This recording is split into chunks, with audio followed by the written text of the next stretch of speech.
so lonely. If you're leaving, baby, let me down slowly. Let me down.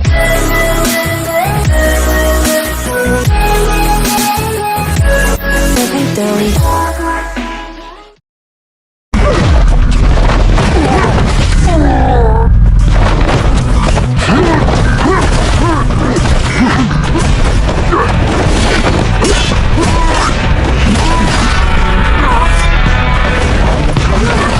Mimin ganteng pangeran tampan mau kasih kalian alur cerita donggua baru yang berjudul The Freeze Order. Dari segi grafik pokoknya nggak ngecewain, memanjakan mata nggak kalah sama anak tetangga. Sedangkan alur ceritanya jelas sesuai dengan kesukaan Mimin, bertema pembantaian dan baku hantam. MC-nya sendiri seorang pemuda koplak berusia 18 tahun yang mampu membangkitkan kekuatan terpendam di dalam dirinya. Bahkan kekuatannya ini Mimin rasa terlalu overpower, mampu menyalin kekuatan orang lain secara acak. Bede, gahar ya kan? Oke lah, sebelum masuk ke pembahasannya, alangkah baiknya kalian subscribe dulu. Dan nyalain juga tombol loncengnya ya guys ya. Cari posisi rebahan yang paling nyaman, kencangkan celana dalam, inilah waktunya kita baku hantam. Awal film terlihat seorang pemuda di sebuah goa sedang menulis pesan di sebuah batu. Tapi belum sempat pesan itu terselesaikan, dia merasakan sesuatu datang ke arahnya.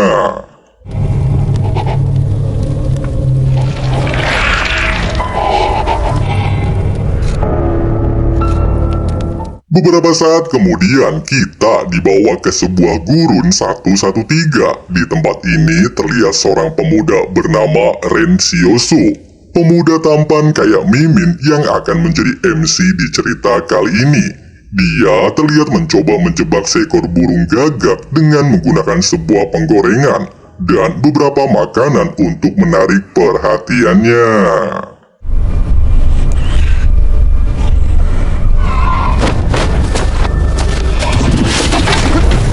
Dikarenakan sang burung terus melakukan perlawanan, Ren tanpa basa-basi langsung mematahkan lehernya. Kejadian ini tanpa sengaja membuat luka lama di tangannya kembali mengeluarkan darah. Tapi tidak ingin memikirkan hal itu, Ren berniat untuk segera kembali ke pemukiman.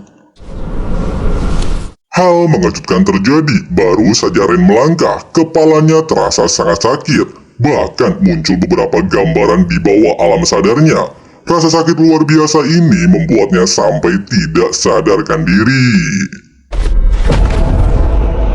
Di alam bawah sadarnya, Ren terbangun di sebuah ruangan rahasia yang baru saja dia temui. Meski tempat ini sangatlah besar, namun hanya ada sebuah papan ketik kuno di atas sebuah meja.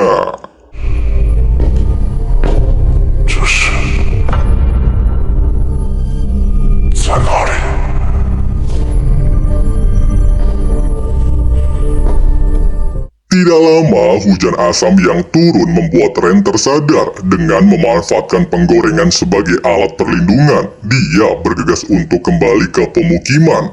Di tengah perjalanan muncul seorang bapak-bapak begal yang mencoba merampas gagak buruannya. Dan tiba-tiba...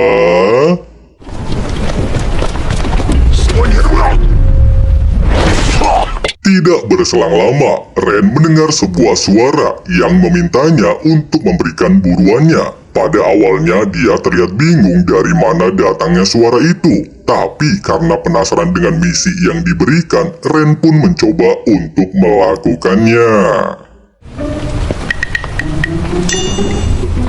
Ren, 你想要这个？有话好商量，好商量。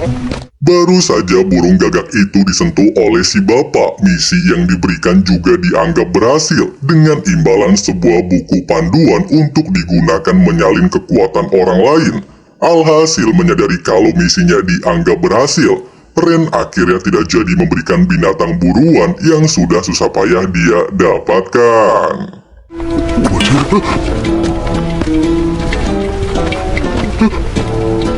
Tidak lama kita dibawa ke sebuah pemukiman kumuh di pinggiran benteng 113. Seluruh penduduk di tempat ini sangatlah miskin. sehingga meningkatkan kriminalitas. Hal ini terbukti saat Ren baru saja tiba dan membawa gagak buruannya. Ada seorang preman yang terlihat mencoba untuk mengganggunya, tapi untungnya rekan si preman memintanya untuk tidak mengganggu Ren. Pasalnya orang ini terkenal memiliki mental yang buruk.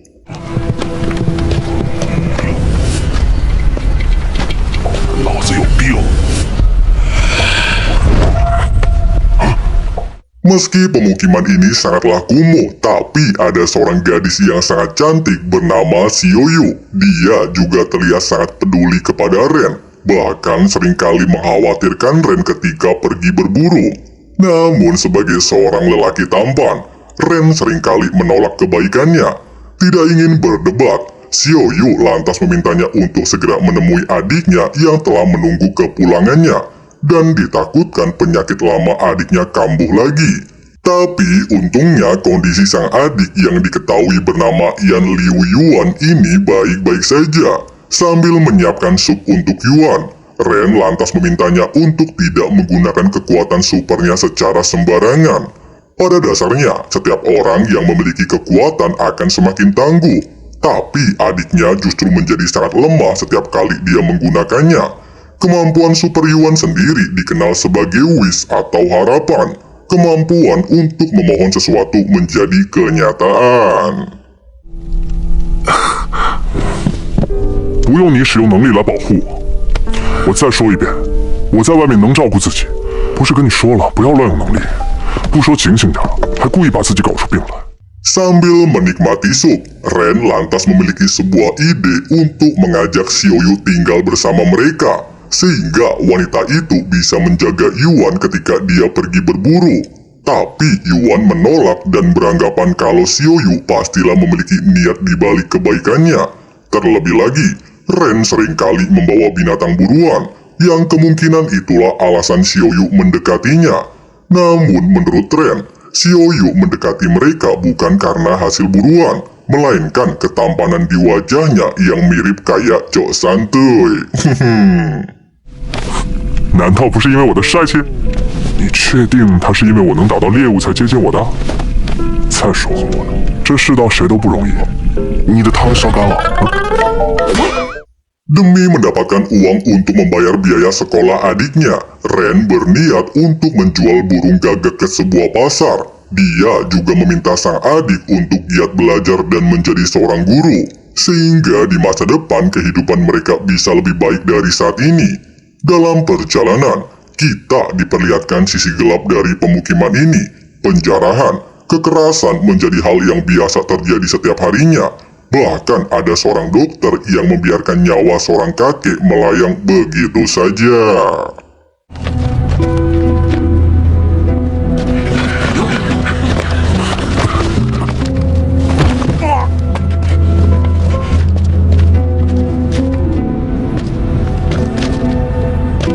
Sesampainya di toko kelontong milik Wang Fugui, Ren berniat untuk menjual buruannya dengan harga 900 yuan. Tapi menurut Wang harga itu terlalu mahal, sehingga dia menawarnya dengan harga 700 yuan. Dikarenakan tidak ada kesepakatan, Ren berniat untuk menjualnya di tempat lain. Tapi Paman Wang lantas segera menghentikannya dan bersedia menuruti kemauannya. Pada awalnya Ren berniat untuk membeli beberapa obat untuk luka di tangannya. Tapi karena harga obat terlalu mahal, dan sebentar lagi memasuki musim dingin, dia lebih memilih membeli sebuah jaket untuk adiknya dan sepotong roti hitam. Secara bersamaan dengan hal ini, beberapa mobil tentara bayaran terlihat keluar dari benteng 113. Ren yang terkejut melihat hal itu lantas bertanya kepada Wang apa yang sebenarnya terjadi. Paman Wang menjelaskan, ada seorang penyanyi populer bernama Luo Xinyu ingin melakukan tur bersama bandnya ke benteng 112.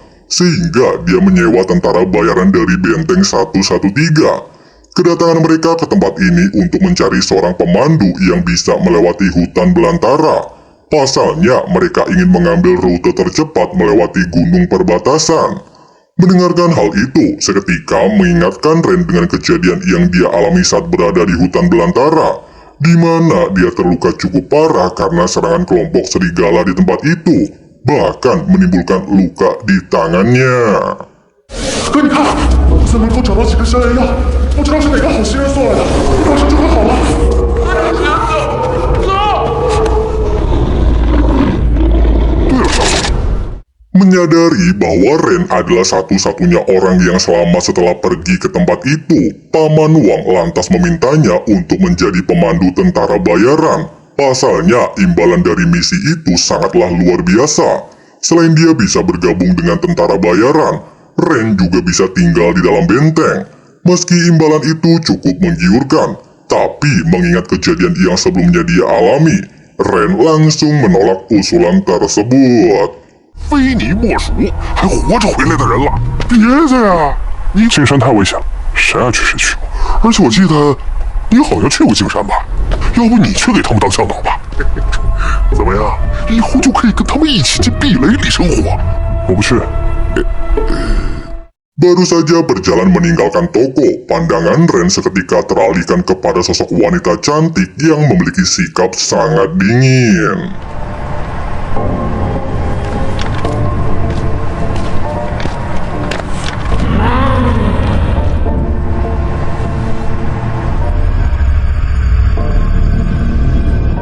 Setelah kembali ke campnya, Ren terlihat mencoba kembali memasuki ruangan rahasia di bawah alam sadarnya. Dia juga masih terlihat heran tempat apakah ini. Apakah ini adalah kekuatan supernya? Pasalnya, akhir-akhir ini banyak sekali orang yang telah membangkitkannya. Bahkan adiknya juga memiliki kekuatan super. Namun belum sempat Ren mempelajarinya lebih dalam. Dia tiba-tiba terbangun ketika mendengar sebuah suara sedang menuju ke lokasinya. Yang ternyata, Paman Wang membawa 2 orang dari benteng 113 untuk menemuinya, di mana dia bertujuan untuk menjadikan Ren sebagai pemandu mereka menuju benteng 112. Pasalnya dari seluruh orang yang berada di tempat ini, hanya Ren saja yang berhasil kembali hidup-hidup. Meski Ren mengalami sakit mental setelah mengalami serangan kelompok serigala, tapi menurut Paman Wang hal itu bukanlah menjadi masalah besar. Mendengarkan hal itu, dan dirinya enggan menjadi pemandu mereka, Ren lantas berpura-pura gila untuk mengurungkan niat tersebut. 是什么意思？可你刚才说他脑子有病，孩子一直在哭，这是饿了要吃奶啊！父子平安，6斤6两。天亮了就出发，少给我们闹幺蛾子！我限你今天1晚上之内给我找到合适人选。你们听我解释，王富贵有病，他不是这种。 Di momen ini, Ren kembali melihat sosok wanita yang sebelumnya dia temui. Bahkan kemampuan supernya mengalami sebuah reaksi, sehingga dia mencoba untuk menggunakannya untuk menyalin kemampuan dari wanita tersebut.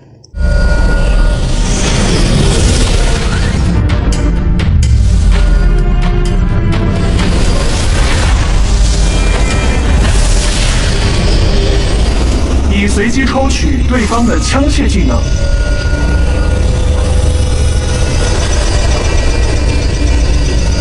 随机学习。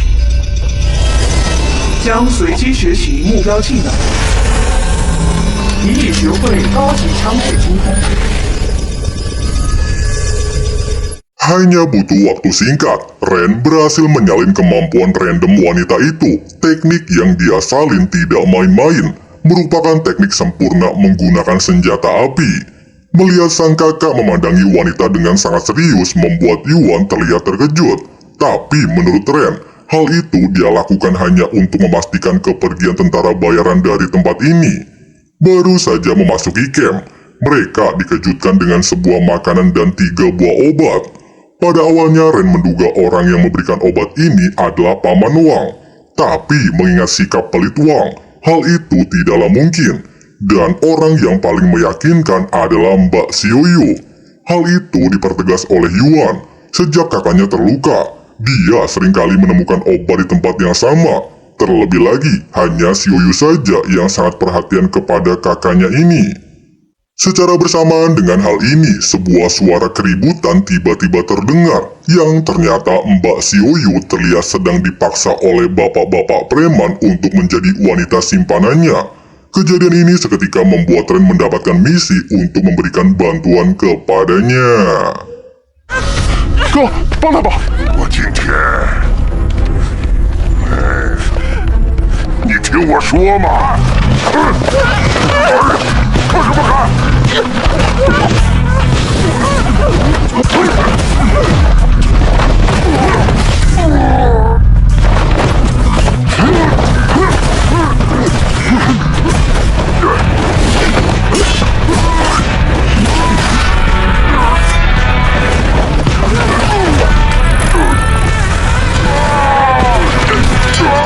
？Pada awalnya, Ren ingin mengakhiri hidup Bapak Preman, tapi papan ketik memintanya untuk tidak membunuhnya, sehingga Ren hanya menusukkan pisau itu di titik vitalnya, serta memintanya untuk segera pergi ke dokter jika dia ingin selamat.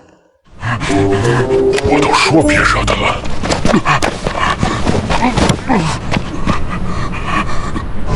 奖励基础级技能学习图，任务完成。 Pasca kejadian ini, Ren terlihat sangat pede dan mengatakan meski dirinya sangatlah tampan, tapi dia tidaklah mungkin bisa hidup bersama dengan Xiaoyu. Namun, kepedean Ren ini berakhir tragis, yang ternyata Mbak Xiaoyu hanya menganggapnya sebagai adik. 我只是拿你当弟弟。 Di dalam ruangan rahasia yang kini disebut sebagai istana, Ren terlihat terkejut bahwa dua tugas yang sebelumnya dia terima selesai secara bersamaan. Tidak lama papan ketik kembali memberikan dia misi untuk mendapatkan 100 ucapan terima kasih secara tulus. Setiap satu ucapan akan mendapatkan imbalan 1 koin emas. Meski tidak tahu apa fungsi dari koin tersebut, Ren lantas meminta adiknya untuk mengucapkan terima kasih kepadanya. Kelakuan aneh kakaknya ini jelas membuat Yuan sedikit takut, tapi pada akhirnya dia menurutinya, dan muncullah 1 koin emas sebagai imbalannya. Karena belum puas alias maruk, Ren kembali memaksa adiknya untuk mengucapkan kata yang sama. Tapi kali ini koin emas tidak muncul, yang artinya Yuan mengatakan hal itu tidak secara tulus. Ya iyalah, orang dipaksa gimana mau tulus ya guys ya. 你再试一次啊！这次声音也有情绪点。谢谢。你先酝酿一下情绪。来，谢谢。不对不对，你情绪不对。哎呀，你心不诚啊！谢谢。来，再说几声谢谢。你赶紧说。你别这样，我有点害怕。 Karena tidak membuahkan hasil, membuat Ren sedikit murung, sementara adiknya justru beranggapan kalau kakaknya ternyata benar-benar memiliki masalah otak. Ucapan itu jelas membuat Ren merasa muak, sehingga dia memberitahu adiknya bahwa dirinya telah membangkitkan kekuatan super. Kembali ke dalam istana, secara bersamaan Ren mencoba mencari tahu apa fungsi dari koin yang dia dapatkan. Sebuah kotak merah mirip dengan mesin minuman tiba-tiba muncul.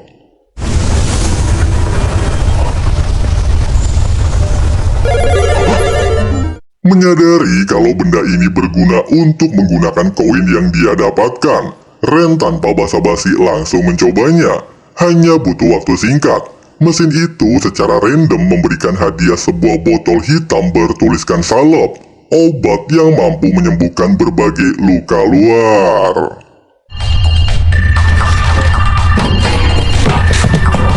外敷可治各种外伤。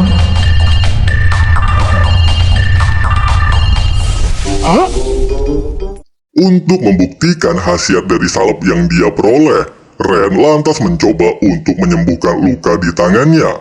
Melihat hal itu, Yuan bertanya apakah kemampuan kakaknya ini berkaitan dengan obat.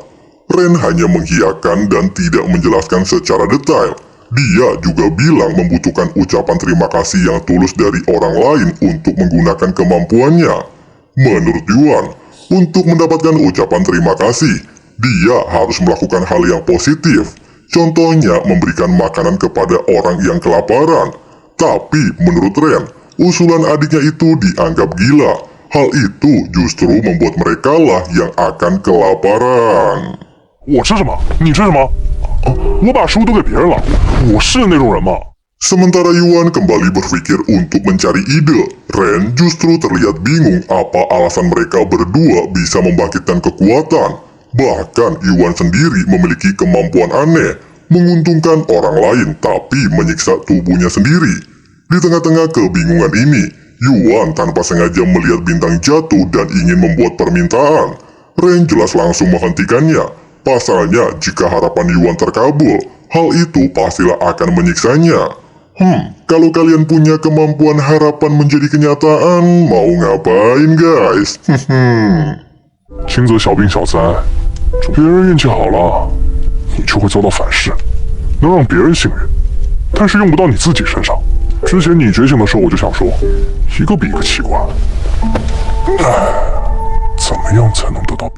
Pagi harinya, Ren terlihat menemani Yuan pergi ke sekolah. Selain bertujuan untuk bertemu guru Zhang, dia juga berniat untuk membayar biaya sekolah adiknya. Selama beberapa hari memperhatikan Ren Xiaosu menjemput Yuan lebih awal dan berdiri di gerbang sekolah, membuat Zhang sadar kalau Ren terlihat ingin belajar. Ren sendiri tidak menyangkal ucapan itu. Dia beralasan sangat tertarik dengan pelajaran di tempat ini. Tapi karena dirinya kekurangan uang, dia hanya bisa menyekolahkan adiknya. Semangat di dalam diri Ren ini sempat membuat Pak Zhang tersentuh. Ren kemudian bertanya, dari pelajaran yang sebelumnya pernah dia dengarkan, Pak Zhang pernah mengatakan, 200 tahun yang lalu sebelum bencana, umat manusia sempat memiliki teknologi yang canggih. Tapi kenapa di era ini tidak ada manusia yang mencoba untuk menciptakannya lagi? 为什么没人把那些科技重新复原呢？但我们人类又没有死绝，当时的科技虽然毁了，也只能艰难生存。 Menurut Pak Zhang, kondisi saat itu lebih ekstrim dari saat ini. Banyak manusia yang sulit untuk bertahan hidup, sehingga sangat jarang ada orang yang ingin menuntut ilmu. Hal inilah yang membuat SDM manusia saat ini sangatlah rendah. Meskipun ada segelintir orang yang mampu menciptakan teknologi, kemungkinan hanya ada di dalam benteng. Menyinggung benteng jelas membuat Ren semakin penasaran. Kenapa umat manusia membangun tempat tersebut? Pak Zhang mengatakan, saat terjadi bencana, hewan liar berkeliaran. Bahkan sempat terjadi invasi kelompok serangga, sehingga para manusia elit membangunnya untuk bertahan hidup. Meski penjelasan Pak Zhang ini masuk akal, tapi menurut Ren, mereka membangun benteng pastilah memiliki alasan lain. Pasalnya para binatang buas tidak mungkin menyerang manusia secara aktif. Tapi sayang untuk pertanyaan ini Pak Zhang enggan menjelaskannya dan meminta Ren untuk mencari sendiri jawabannya. Dia juga memperbolehkan Ren mengikuti pelajaran hari ini dari luar kelas. 多谢先生了，但是不能进教室。 Pelajaran dimulai dengan pembahasan bertahan hidup. Pak Zhang lantas meminta Ren untuk menjelaskan bagaimana mereka bisa bertahan jika bertemu kelompok serigala di alam bebas. Secara bersamaan dengan pertanyaan itu diajukan, Ren juga mendapatkan misi untuk berpikir serta membagikan ilmu pengetahuannya. Para murid terlihat antusias untuk mendengar jawabannya, tapi tiba-tiba... 因为这样，四周都有树的位置，应该尽量选一个山坡，显目的风水比较好。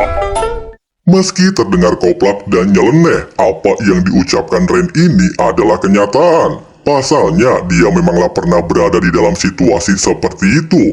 Sehingga hanya pemakamanlah yang akan mereka dapatkan jika bertemu dengan kelompok serigala. Penjelasan dan masukan Ren justru membuat Pak Zhang terpukau. Dia juga meminta Ren untuk menjadi guru pengganti di mata pelajaran bertahan hidup. Bahkan misi pun juga dianggap selesai, serta mendapatkan 1 poin kekuatan.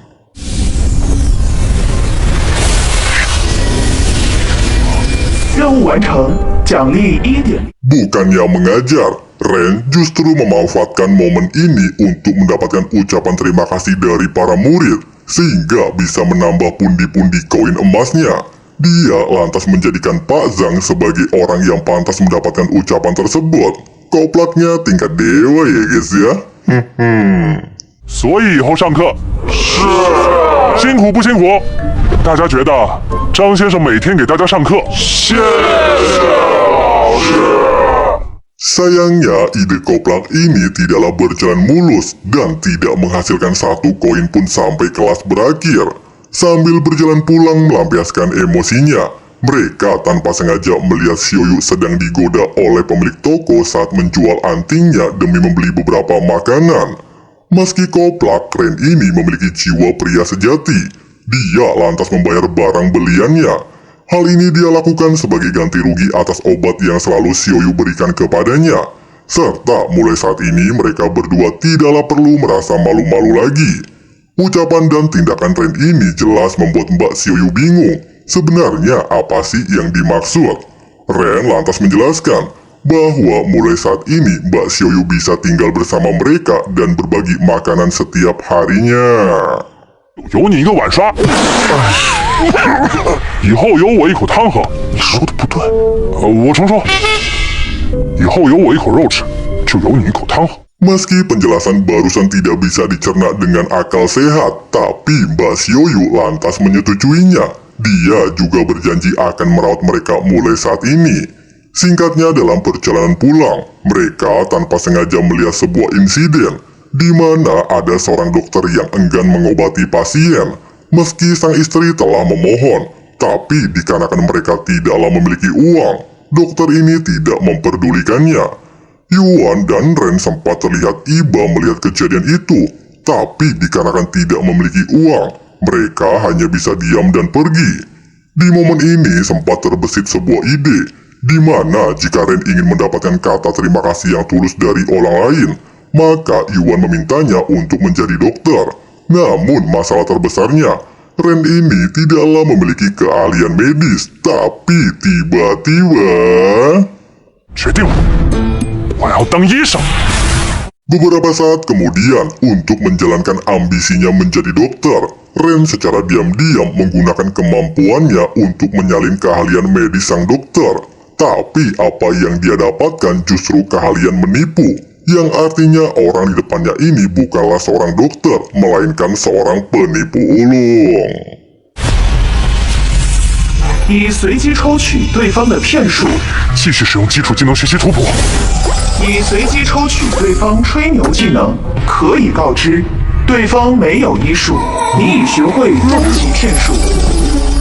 不许！你都骗过谁？给我说说！你不要乱说，身上乱七八糟的技能还挺多啊！你在说啥？干嘛？你要干嘛？ Malam harinya, Xiaoyu terlihat mulai melakukan tugasnya merawat dan menyiapkan makan untuk kedua bocah di hadapannya. Di momen ini, Ren lantas memutuskan untuk membuka sebuah klinik luka sayatan dan meminta Mbak Xiaoyu menjadi perawatnya. Meski dirinya tidak memiliki kemampuan medis, tapi dia memiliki sebuah obat mujarab, bahkan terbukti mampu menyembuhkan luka di tangannya. Menurut Mbak Xiaoyu, butuh waktu lama untuk menemukan pasien yang terluka. Pasalnya saat ini sangat jarang orang yang melakukan perkelahian. Dan tiba-tiba... 要不我去砍他们？不行不行， Pagi harinya, untuk menarik perhatian penduduk, Ren berpura-pura membuat sebuah ramuan herbal, sehingga kemampuan supernya tidak diketahui oleh orang lain. Tapi menurut Yuan, hal itu justru terlihat tidak meyakinkan. Bahkan karena tidak tahan dengan kelakuan kakaknya, Yuan lantas bergegas menuju sekolah. Beberapa saat berlalu dan tidak ada satu orang pun menghampirinya, sehingga Ren mencoba mempromosikan ramuan obatnya kepada salah satu orang yang tidak sengaja lewat. Tapi karena masih belum berhasil, dia lantas mengumandangkannya secara publik. 只要80包！我要把这珍贵的药方拿出来与大家分享！我要拯救世人！我终于认识到了自己肩上的责任，我终于认识到了自己的错误。以前我一直精心隐藏这个药方。告诉大家一个好消息！俗话说，能力越大，责任越大。不要客气，不要犹豫，就要开一个专治刀伤外伤的诊所。 Nasib apes dialami oleh salah satu penduduk yang terlambat meninggalkan tempat ini, sehingga membuatnya menjadi bahan percobaan Ren. Meski sempat terjadi adu pendapat, dan orang ini bersikeras tidak ingin berobat, Ren pada akhirnya bersedia memberikan obatnya secara percuma sebagai promosi. 不要把这真的不用，怎么样？不用，这真的不用治啊！不然要出大问题的。不用治的，不行啊！你这伤必须抓紧治啊！你先把刀拿开。Di tempat lain, rombongan tentara bayaran terlihat tiba di sebuah tempat untuk mendirikan camp.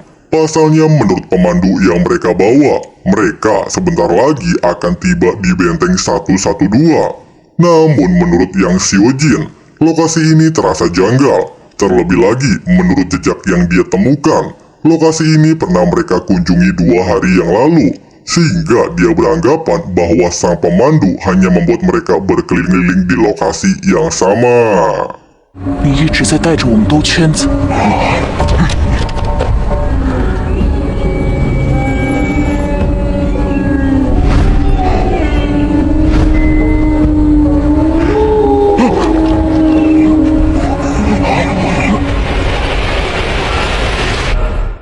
Bada, gimana guys? Seru ya kan pembahasan alur cerita Donghua ini? Si Koplak semakin koplak dan overpower dengan tingkah konyolnya.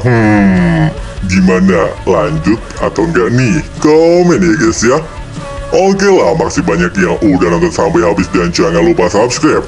Nyalain juga tombol loncengnya supaya kalian gak ketinggalan updatean video-video menarik lainnya. And bye-bye. Hey man, can I get a favor? Yeah, sure, I know, see you later. Sometimes I just wanna be a hater. Gotta watch down the top 40s with the chaser. Your voice starts feeling like a waiter. Scraping my mind to get the cheese grater. Before you go through, you have to sign a waiver. That's alright, I'm aware of the danger. You wanna get away? You better get in line. Won't go another day. I'm wasting any time. I've got a lot to say. Can't hold it in this time.